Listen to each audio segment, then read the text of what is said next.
Hello, y'all. I'm Jen, and this is Jay. And together we push play. Today we're doing another Mr. Ballen reaction video for you guys, and the video that we are reacting to is titled Top 3 Videos with Disturbing Backstories. Let's get started.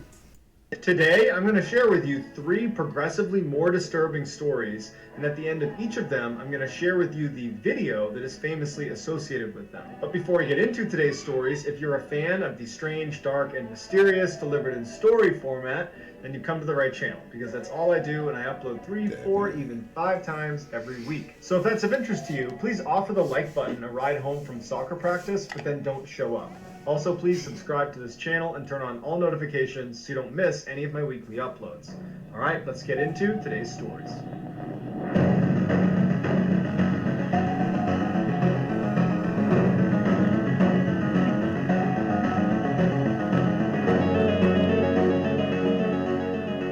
On April 9th, 2015, residents of the tiny farming community Fairdale, Illinois, woke up to heavy rains outside and an ominous forecast. Severe thunderstorms were going to persist all day, and then at night there was a chance of a tornado. Meteorologists were telling residents of Fairdale that if you can, you should evacuate because it's not worth sticking around for. But if you're going to ride out the storm, make sure you've taken the necessary precautions and make sure you have a plan for how to get to a shelter if the storm gets really bad. That morning, some forecasters were saying this tornado could prove to be one of the biggest in Illinois' history. But most of the 152 Fairdale residents had lived here their whole lives, and they had seen bad storms before, even tornadoes, and they had ridden them out before. How could this one be any different? You know, most of the time, the worst that happened was maybe a power line comes down and you lose power for the day. But unlike previous storms, this one was getting worse and worse by the minute. And by 6 p.m. that night, forecasters were no longer theorizing that this could be a huge tornado. They were outright pleading with Fairdale residents to evacuate while you still can. But despite these warnings, the vast majority of Fairdale residents stayed put. They were committed to riding the storm out. By 7 p.m., meteorologists were saying this tornado is imminent and it looks as big or bigger than the last major tornado that came through Illinois that killed 8 people and leveled an entire town. This tornado tonight is going to kill people. Just 15 minutes later at 7:15, the tornado finally touched down right outside of Fairdale. It was this massive, almost mile-wide tornado with over 200-mile-an-hour winds, and unlike other tornadoes of that size that typically move at about 30 miles an hour, this one was traveling on land at about 15 miles an hour. Meaning it would be sitting over the areas. It was devastating for longer amounts of time, making it even worse than some of the worst predictions that meteorologists had for this tornado. 15 minutes later at 7:30 p.m., 84-year-old Fairdale resident Clem Schultz and his wife Jerry Schultz, they were at home because they had decided to ride out the storm. As Clem is sitting in the living room watching the Weather Channel, kind of waiting for the last possible second to go into their basement, he hears his wife yell out from the kitchen to come in here and look at this. So Clem goes into the kitchen and she's pointing out the back window, and he looks out and he sees this massive tornado coming right at them. It's less than a mile away and it is way bigger than he thought it was going to be. But from their perspective, because the tornado was spinning counterclockwise, it kind of looked like it was spinning away from town into this empty field. And Clem says to his wife Jerry, you know what, it looks like it's going to miss us, but we're probably going to lose power, so I'm going to go up into the attic and get some lanterns ready. So Jerry stays in the kitchen, Clem goes up into the attic, and as he's fishing to get out the lanterns, he hears what sounds like a freight train barreling through town, and he had this little window at the edge of his attic, so he goes over and he looks out, and the tornado had not veered off into the open field. It had continued straight towards his house, and it was ripping off roofs right in front of him. And he figured, I don't have enough time to go down into the basement. I have no time to do anything. So he takes out his phone and he puts it on Instagram. Oh no. Not well, I mean, just saying. And wow. Why'd you pull your phone out? That's all I want to know is why you thought to pull your phone out. Well, I mean, if he figured he was going to die, maybe he wanted it documented. I don't know. Like, I don't... This is crazy. I'm trying to prepare myself for the way this story is going. So, okay, so he pulled his phone out. I don't have enough time to go down into the basement. I have no time to do anything. So he takes out his phone and he begins recording.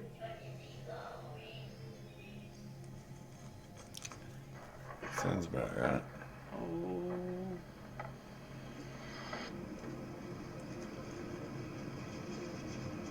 Yeah, plenty of time to get away.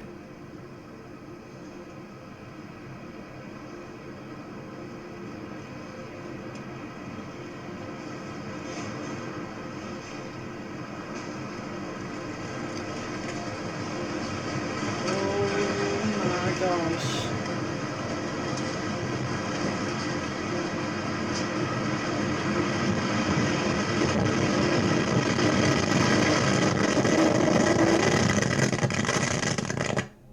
Clem's house, along with all the others in that video, collapsed. And initially, Clem thought he had died because it went totally quiet and it was totally dark. And he actually said out loud, "Am I dead?" But it was the pain in his back from a crushed vertebrae that told him, "No, you survived." And he begins to kind of pull himself out of the rubble, and before long, a neighbor is pulling him out. And as soon as he's out of the rubble of his house, he looks around, and his whole community is pretty much gone. And as he's standing there kind of bewildered, his neighbor says, "Clem, don't look down." And Clem says, "Why?" And his neighbor says, "Because your wife is under you and she's dead." When the dust had finally settled, not only had Clem's wife been killed, but Clem's neighbor had been killed as well, because the tornado went directly through their two houses. That video... That right Wow, there. that's crazy. That's why it's good to stay up to date on the weather all the time and stuff, you know, like finding people like Ron Hall, you know, and stuff, and just, Yeah. you know what I mean? What does he Just, say? Be prepared, not scared. Yeah, you know. That's crazy. You would have thought her being like down. Didn't she go to the basement and he was going to join her down there? Or something. You would think if she was in the basement, like she would have survived, but it's just crazy how tornadoes work, and that he survived even though he was in the attic, and you would have thought that he Would have been a would have, goner. yeah. It is crazy. That's crazy. I feel for the families, and you know, I'll say a prayer for you guys, but oh my. That's like a tornado going through yeah. a town, and like there being 20 houses affected, but there's like, you know, 100 houses in a row, and it just skips over so many and just sets down. That is a crazy, wild video. Like, and it seemed like, I don't know if that was like sped up some, but if that was in real time I think it's speed, probably real time speed. that is scary, you all. Like, that is just like crazy. Ah. Oh my gosh. Okay, let's hear the rest of this. Yeah. that Clem shot is now used to educate people on how dangerous tornadoes really are, and how anytime a tornado is coming through your area, never go outside to film it, seek shelter. Immediately. Amen.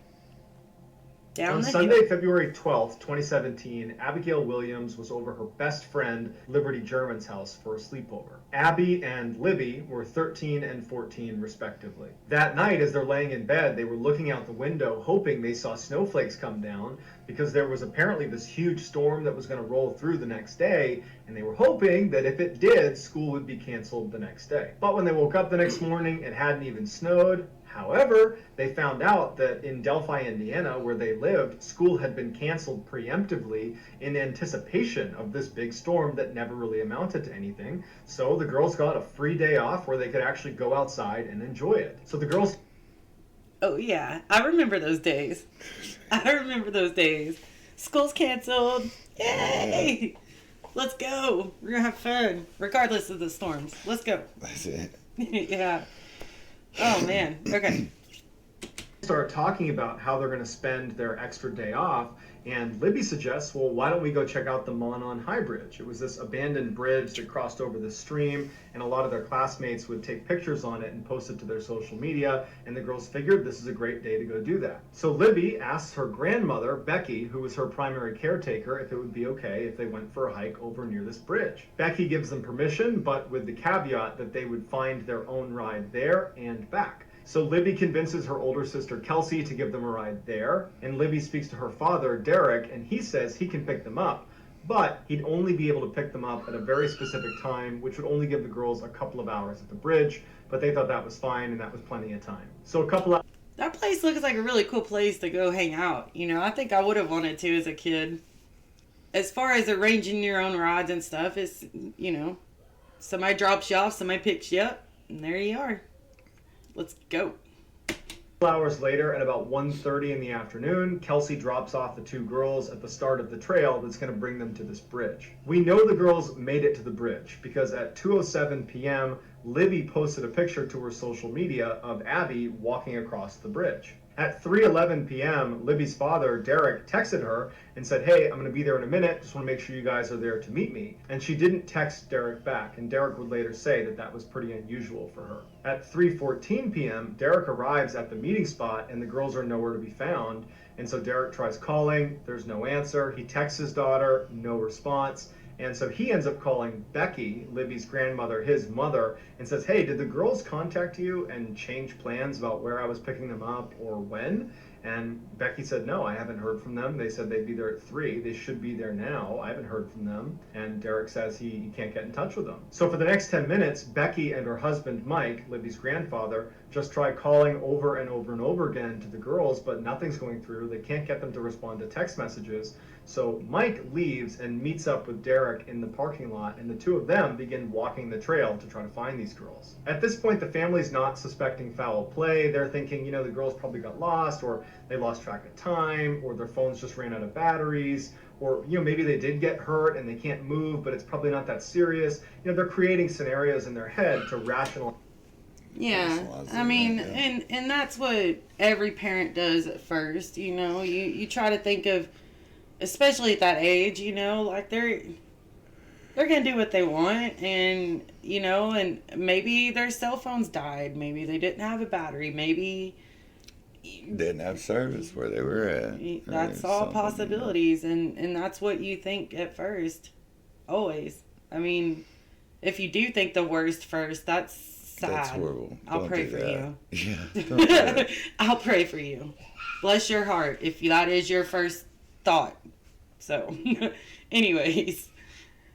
What's happening, but by the time the sun went down at about 5 p.m. and there was still no sign of these girls, they ended up calling the police and officially reporting the girls missing. By 6 p.m. that night, there was this massive search combing the trail looking for these girls, but all night they're looking everywhere with hundreds of searchers and there's no sign of them. The following day, on Tuesday, February 14th, one of the searchers was about a half mile away from the bridge where the girls have been taking those pictures, and they discovered the girls' bodies right next to a creek. The police didn't release their cause of death. However, they said without a doubt this is a homicide, because apparently the scene was incredibly disturbing and had at least 2 or 3 signatures. Signatures are things done to the victims that are above and beyond what is required to end their life. Things like writing on the victims or their body position, or much, much worse.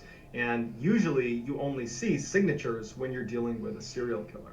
3 days after the bodies were discovered, police were able to extract some video from Libby's phone. It turns out when Libby was taking those pictures of Abby on the bridge and had just posted it to social media, apparently this guy had come on the bridge and Libby must have sensed danger and she began filming him. Now, there is apparently a video that starts from the bridge and lasts all the way through the girls' final moments, but the police would release a very small snippet of this recording because it showed who they believe is the killer walking towards them with his hands in his pockets looking down, and he says to them, guys, down the hill.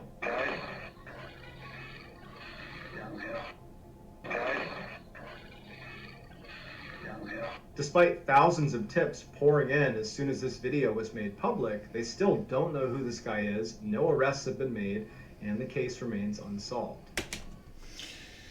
That is, excuse my language, that is fucking disgusting. Like, I'm sorry, that if you are gonna be that low of a human being to hurt another like that in that kind of manner, like, I don't know what those girls went through beforehand. I mean, I can only imagine being those parents. Like, that would change my life forever if something like that happened to me. You know? Like, I just wonder if they found the guy. I mean, he said they hadn't. Like, they had that piece of video. Like, hopefully with the technologies nowadays and stuff and the testing they can do, the DNA, the voice recognition stuff. They've got that sketch. Like, hopefully that family can get some closure and that man can get caught. Yeah. The fact to think that there's a creep out there like that. That's horrible. No telling what it'd be. Like, it's good for her for thinking to record the whole thing, though. Right. So I'm sure they have more, like, things to go on if that's just a small portion of what was recorded. I'd say he actually followed them there. They picked him up somewhere down the road, and he followed them there. I don't think he would actually have been there because it didn't look like nobody would have been there or anything. So that means he had intent on doing it, I'd say. Yeah. I mean, why would somebody have been there? That's messed up. That's sad. But I feel... Yeah. I'll say a prayer for the girls' families and hope that they will be able to get closure and this particular person can be prosecuted one day. So, but anyways, let's move on. Before The Bachelorette pitted 30 men against each other to win one woman's heart, Americans watched another show about random strangers competing for a mate. It was called The Dating Game. Starting in 1965, this reality show featured a woman asking 3 men questions without seeing their faces, and based on their answers, at the end of the show, she would choose one to go on a date with. On the surface, the September 13th, 1978 showing of The Dating Game looks like every other episode with lots of unsubtle innuendo, but this episode would go down in history as a one-of-a-kind, and not in a good way.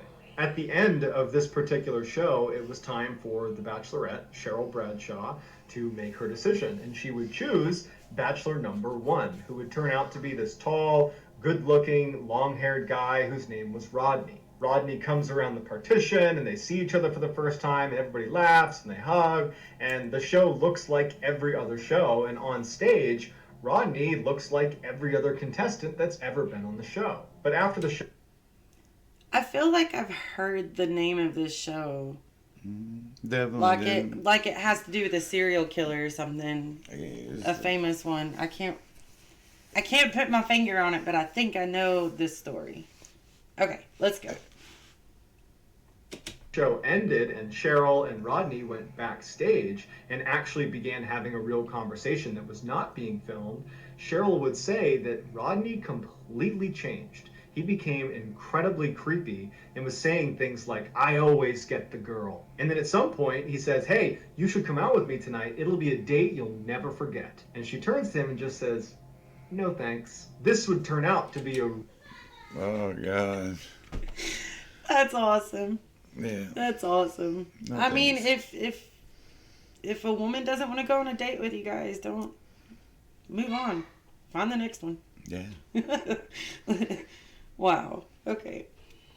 Really wise decision because Rodney was a horrible, horrible person. Had the show done a background check on Rodney, they would have discovered that he assaulted an 8-year-old and went to jail for 3 years for it and was currently on parole. But even if they had done a background check on Rodney, the check would not have discovered what he did at night. Rodney was shamelessly cocky and self-confident, and unlike a lot of men, he had no issue walking right up to any woman anywhere and flirting with her.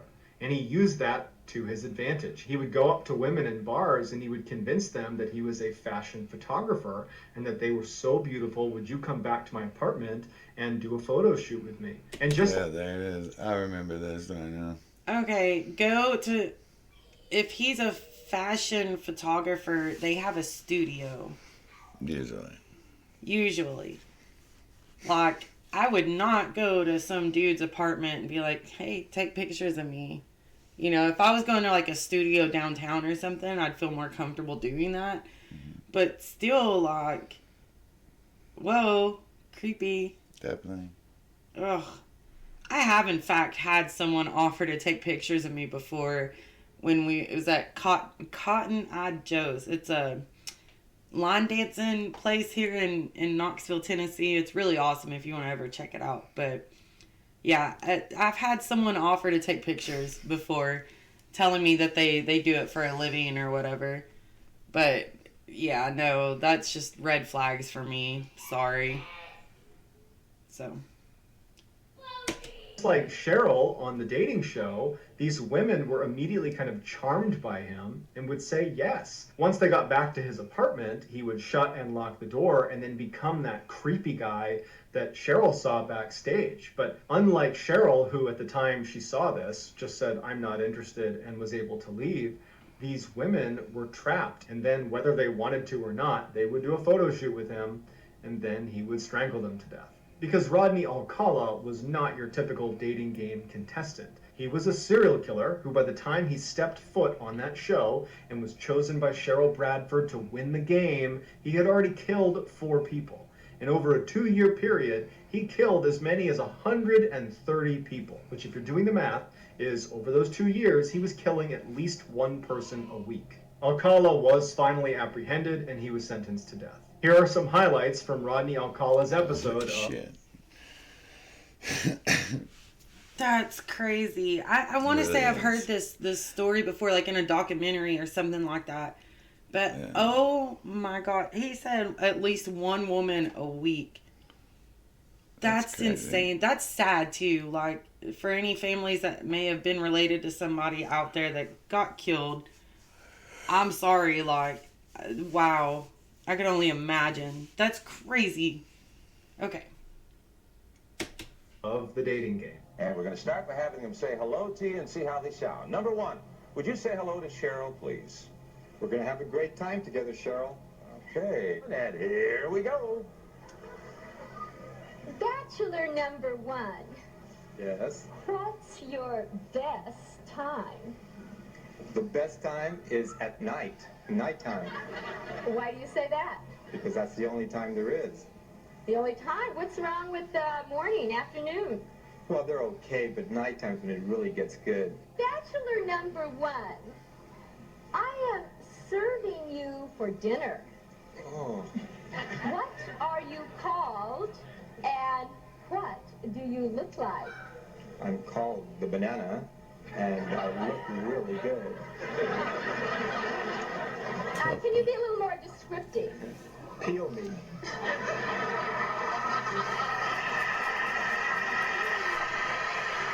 I'm going to ask you a question. Will that date be bachelor number 1, bachelor number 2, or bachelor number 3? Who gets the dates? Well, I like bananas, so I'll take 1. Number 1, bachelor number 1, all right. He's a skydiver, so he's got a lot of nerve. He's into motorcycling. He's also a fine photographer. Say hello to Rodney Alcala. Rodney, come on and say hello. Congratulations, Rod. You did it with a 1 answer. So that's going to do it, guys. I hope you enjoyed today's stories. Let me know what you thought in the comments, and I will pin the best comment at the top of the comment section. If you enjoyed... People like that, dude. That's... Oh my gosh, I think that's like a tagline of mine. I think I say that's crazy probably like 50 times in every video. But that, I mean, the fact that was even on, like, they got this person on that talk show and stuff, and it's, wow. But I wonder if that's why that show actually disappeared. I think so, because they wasn't doing background checks or something like that. I don't know. I have to fact check that one. But if you guys are loving our content and you made it this far in the video, please give us a thumbs up. Hit that subscribe button down below and the notification bell so you can be notified every time we put out a new video. But until next time, y'all. Bye. Or if you, we always just walk. do it again. I'll just cut it.